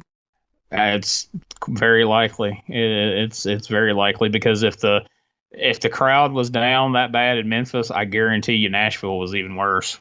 Oh yeah, I have no doubt about it when you think about it that way for sure. And I don't even think they were doing a BOGO in these other cities. So yeah, oof. Like for instance, comparatively, in '93, we did a card last week where they drew 600 people at the Mid-South Coliseum. Circle around to the next Saturday night, the same card drew 125 at the Nashville Fairgrounds. Wow, 125. I've seen bootleg indie shows do better than that. Damn right, especially in '93 in Nashville. Yeah, I mean there was like no name indie shows drawing better than that. I went and did some research like on a couple different like dirt sheets and whatnot to see if that was even remotely accurate, and from what I could tell, it was. Wow, that's unbelievable. Just crazy to consider, where things were to where they will wind up. Speaking of wind up, we're going to wind up one more result here this week, Gene. We don't normally have the Evansville results, but we do this week. Evansville, Indiana, April 17th, Wednesday night, per the usual. It's Bobby Colt over Brad Batten this time, so Bobby Colt has the Batten twins number. Mark Batten going to get a win finally over J.R. Hogg. PYTs over Oski and Billy Travis. Of course, Oski again subbing for Siki there. Constance and Ashley over Mike Sharpe and Mr. Wrestling. That does not sound like a fun undercard. Very light show, by the way, guys. Only 5 matches since everybody left town, as the main event once again going to see the Fabs over Randy Savage and Lanny Poffo. And we don't know this, but I would bet everything I own that Poffo's taking the pin in all these lumberjack tag matches. You think? I don't have anything for Thursday, guys, but we have a couple of shows coming up Friday night. No results, but I do have some of the names on the shows here. Friday night, April 19th, Corinth, Mississippi at the high school. There we're going to see Randy Savage, Fabulous Ones, Jerry Oski, and the ladies coming to town. Meanwhile, over in Stuttgart, Arkansas at the National Guard Armory, the same night, it's Mike Sharpe, the PYTs, the Batten twins, Constance and Ashley, the Spoiler, a.k.a. the French Angel, and Tojo Yamamoto. Clearly the B show. I was going to say Corinth won that round for sure because Stuttgart, Arkansas got the shaft. Holy, look at that. Yeah. And that's going to wrap it up here this week, guys, on the show. Jerry Lawler going to be back soon. We've already seen him return to the Lawler show. You have to believe won't be long before he's back on Memphis Studio Rasslin TV. Plus, fun stuff ahead for one Bobby Colt. I didn't watch ahead, but I read ahead a little bit for things to come. And let's just say somebody must have made a phone call to someone, darling, because they ain't letting this shit fly very long before it's booted out of the territory. So it makes you wonder if that's the whole purpose behind it, or if it's he got wind of it or what. But I'm glad to hear that it's going to be addressed, and soon. It will be addressed, and soon. I'm making reference, guys. Very soon we're going to see the return of one universal heartthrob, the Austin Idol, coming in to have some words with this imposter, if you will, Bobby Colt. I'm looking forward to that and everything else that's coming our way. We know Randy Savage and Jerry Lawler are going to get it on. You have to think the Fabs are not done with the PYTs, so at least the stuff going on top, at least that's interesting coming up. Yeah, there's some potential there because, when you think of Memphis wrestling in the 80s, there's a handful of people that spring to mind. And for me, Austin Idol is always amongst them. And I know they say, how can I miss you if you don't go away? But where are Roger Smith and Don Bass when you need them? Because right now we need all the talent we can get on these shows. Yeah, and that's a legitimate question. Where were Roger Smith and Don Bass? Were they working just outlaw shows, I guess? Because, they weren't working for Watts. They weren't in Georgia. They weren't, in any of the known territories. So they had to just been doing like little outlaws and maybe Arkansas and Mississippi somewhere. Yeah, it's a waste of talent. Cycle through, put a different mask on. The interns run their course, so bring back the Assassins or Fire and Flame. Let's keep it moving. Yeah, clearly not Tom Ernesto's boys because they were gone right around the time he came in, and we could certainly use some more talent here on the mid-card and even below. It's great to have guys like Billy Travis and Tracy Smothers here honing their craft and getting better every week, and it's fun watching those guys and even David Haskins. But, obviously they're not big name stars yet. And so very light. We're at Jerry Oski and Mike Sharpe on the third match down from the top at this point. And that's a scary sight. Do you think Ernesto might have had heat with those guys for them using the Assassin's gimmick? That wouldn't have been their call. I would certainly hope not. because that wouldn't have been their call.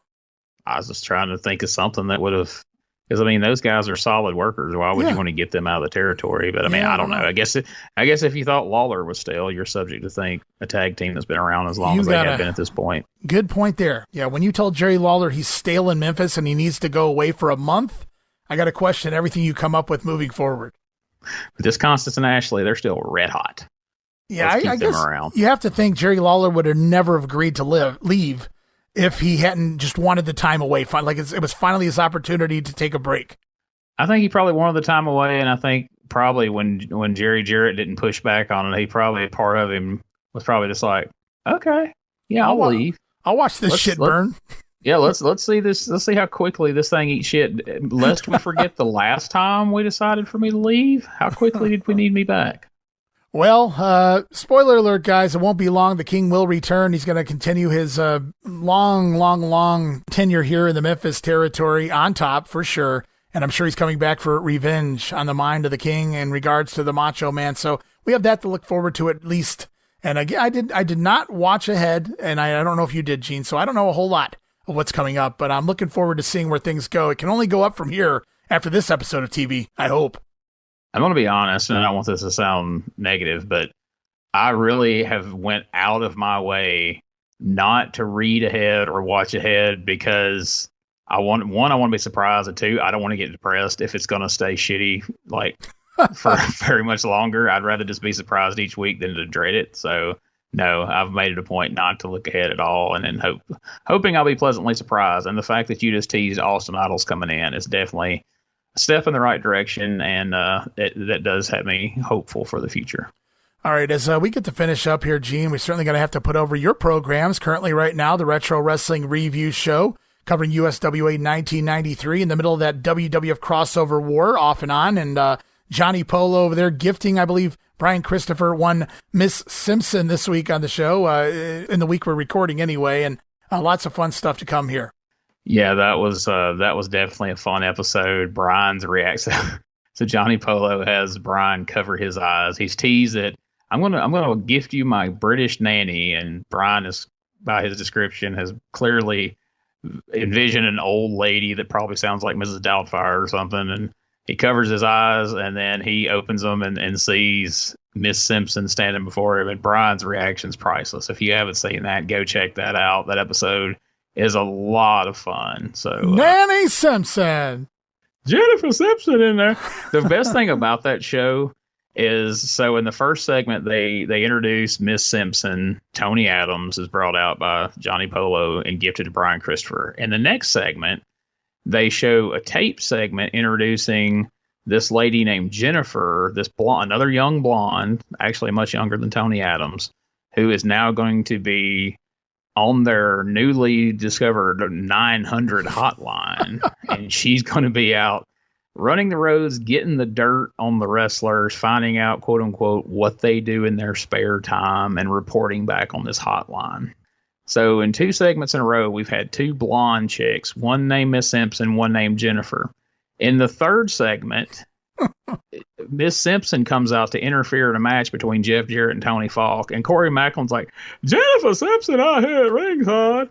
And he says that like 9 times, and then suddenly, abruptly, he changes his tune. He starts calling her Miss Simpson. So I told the guys, I'm like, I'm convinced that Corey Macklin thought that this was the same woman in both segments, and he kept calling her that, and somebody in his earpiece, or finally Dave had to cover his mic and go, hey, it's 2 different fucking women. Quit calling her Jennifer Simpson. And I'm sure, like, in the break, Corey's like, oh, these white bitches look the same to me. I don't know. Yeah, we can come to find out this Jennifer is Jeff Jarrett's little sister. It's Jerry Jarrett's daughter. Oh, wow. Okay. Now, how he thought that was a great idea to bring her into the business under the guise of, I'm going to find out what these guys do after hours or they're not in the ring. Like, Jerry, do you really want your daughter finding out what they do? And God forbid being involved in any of it? Yeah, she's going up to TGI Fridays to interview him after the... Oh, man, that's Here's crazy. Here's the gift card that the King sent. You would think Corey would know the Jarrett family by that point in time, but I guess not, huh? So if you listen to the episode, I point out that my research pointed me towards that being Jennifer Jarrett, but I'm like, there's no way that's who this chick is, because surely Corey would realize that that's two different women. But then my buddy Brian Trammell reached out to Jeff Jarrett, and Jeff Jarrett himself confirmed, yeah, that's my little sister Jennifer. She wasn't around very long, but yeah, Dad decided to give her a job and do that for a little bit to try to sell the hotline. He gave her a job. She went out and did her job, and Dad said, "Yeah, you're not doing that anymore." Yeah, I got to ask you though. They're drawing 800 people to the Coliseum, and they think a 900 number is going to make money. I don't know. I think they're dipping their toes in the wrong pool there.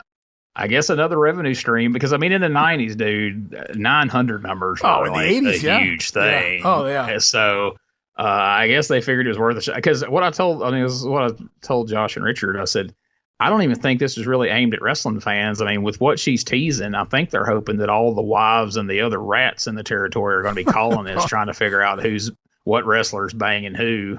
And Jerry's just trying to cash in on that whole game. So that's my theory anyway.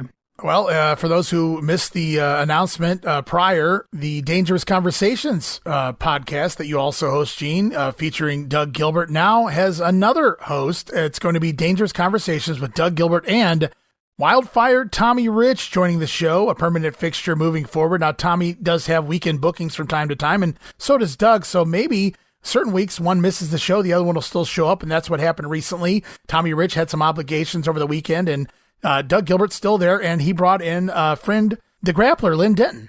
Yeah, so Tommy was in Philadelphia, and this coming weekend, well, I don't know when the hell this is going to air, but the following weekend, there was going to be a show in Arkansas where the grappler, well, come to find out, the grappler is going to be getting back into the ring with his protege, the grappler number 3, and they're going to be wrestling Doug and Tommy in Arkansas this coming weekend. Yeah. We didn't know this when we did the podcast, or we would have promoted that. And I guess maybe had them shit talk at the end or something. I don't know. But anyway, Tommy was on an airplane. So me and Doug had a conversation with Lynn Denton. Man, and I know you've interviewed him too for Captain's Corner. Lynn Denton is just such an interesting guy. He has so many great stories, and he's good at telling them. And he's a guy that, it's a wonder he doesn't have a podcast. He's doing a lot of them in recent times. I see him pop up on them all the time, but he worked in damn near every territory he can name. There's not many territories that either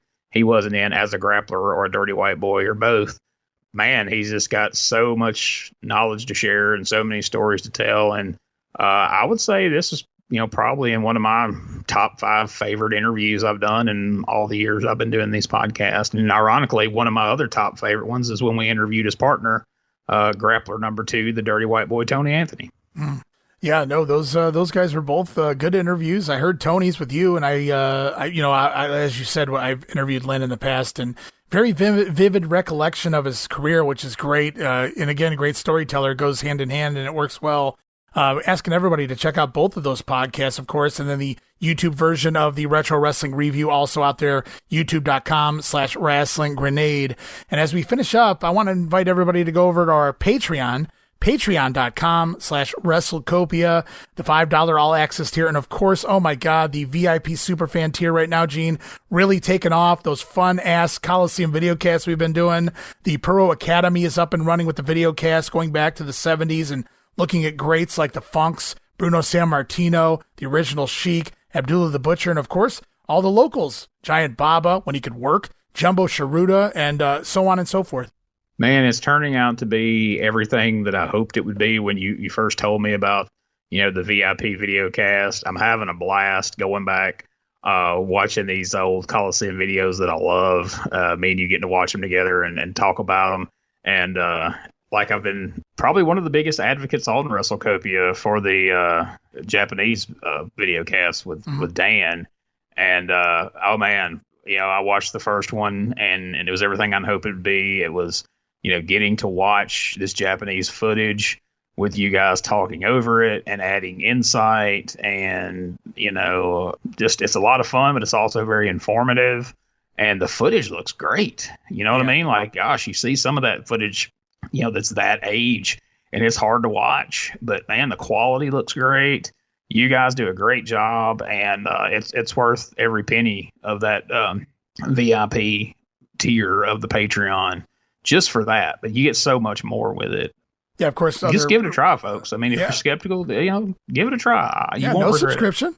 Cancel anytime, guys. But I mean, we got other random video casts we've done for the Grenade, SummerSlam, the most recently. We got other ones in the works, so stay tuned there for more videos in regards to the Hulkamania era, the WWF and beyond. Some territory stuff coming. Don't forget the show notes. They don't just lay place in the All Access tier, but also in the VIP Superfan tier. You get even more show notes for Gene's Retro Review, and of course Dan's Pro Academy. The most recent one we just covered, it's dropped by now, 1961. That's episode 12 of Pro Academy. 70 pages of information and show notes. 70 pages, guys, for one episode of the program. That's why we're talking about that VIP Superfan tier. Check all of that out. And I hear rumors, people wanting to watch all of the stuff that's going on here in 1985 Memphis. Things may be shifting, and you may want to join the VIP Superfan tier to check out more of 1985 in Memphis. That's right, because, we have these arena shows, and there may be opportunities for me and you to get on there and do a video cast of some of these arena shows where we can watch some of these matches that we've only talked about the results of, and we can sit down together, watch the actual match and see how it played out, and do it as a video cast. Yeah, if I can find this Savage Bockwinkel, if that match is on one of these, you better believe it will easily make that a video cast in the not so distant future. But that's going to wrap it up here this week, guys. We'll be back soon with more 1985 in the Memphis territory. I am once again Ray Russell. Want to thank Mr. Gene Jackson for being here one more time. Well, as always, thanks for having me, and I look forward to doing it again soon. All right, guys, that'll do it here this week, but we shall return for more Georgia 81, Memphis 85, and UWF 86 very soon. I'm your host, Ray Russell. You can follow me on X at Rasslin Grenade. That's at RASSLIN Grenade. Also, follow and like me, Facebook.com/Rasslin Grenade. And don't forget that $5 all access tier over at Patreon.com/WrestleCopia. And until next time, we'll be back soon with more Regional Rasslin, where we talk the territories.